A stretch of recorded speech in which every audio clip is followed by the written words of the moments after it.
un bilan excédentaire. C'est la moyenne de 5 ans. J'avais dit qu'il y a presque une disponibilité de près de 3 millions de tonnes.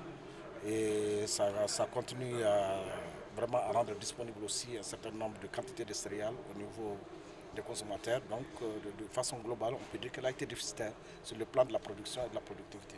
Le côté coton, ça a été vraiment une année presque catastrophique. Il n'y a pas eu de coton.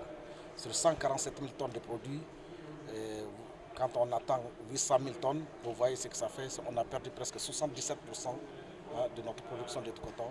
Mais on espère que cette année, on va essayer d'arriver, de remonter la pente. Bon, j'ai expliqué les raisons pour lesquelles il y a eu cette baisse. Et malheureusement, c'est un manque à gagner pour l'État et pour les producteurs de coton. En 2021, déjà 2022, on attend plus de 11 millions de tonnes. Et ça, c'est à peu près presque 16% d'augmentation de production céréalière. Et pour le coton, nous allons arriver à 810 000 tonnes. Et vous avez entendu que le président a fixé le prix au kilo. Et ça, je sais que ça va essayer de développer un engouement des paysans à recultiver encore le coton, à retourner au coton. Parce que 280 francs le kilo, c'est quand même une première depuis plus de 10 ans.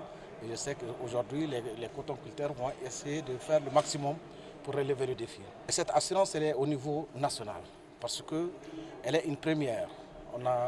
Les agriculteurs ont été les seuls à être exposés à ce risque de bonne ou mauvaise campagne récolte.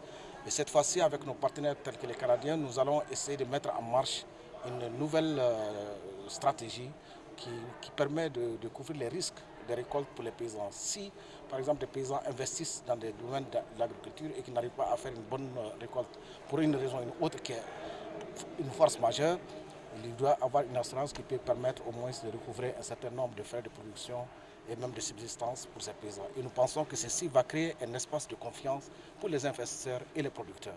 Et c'est une très grande innovation pour le développement rural et l'agriculture de façon générale.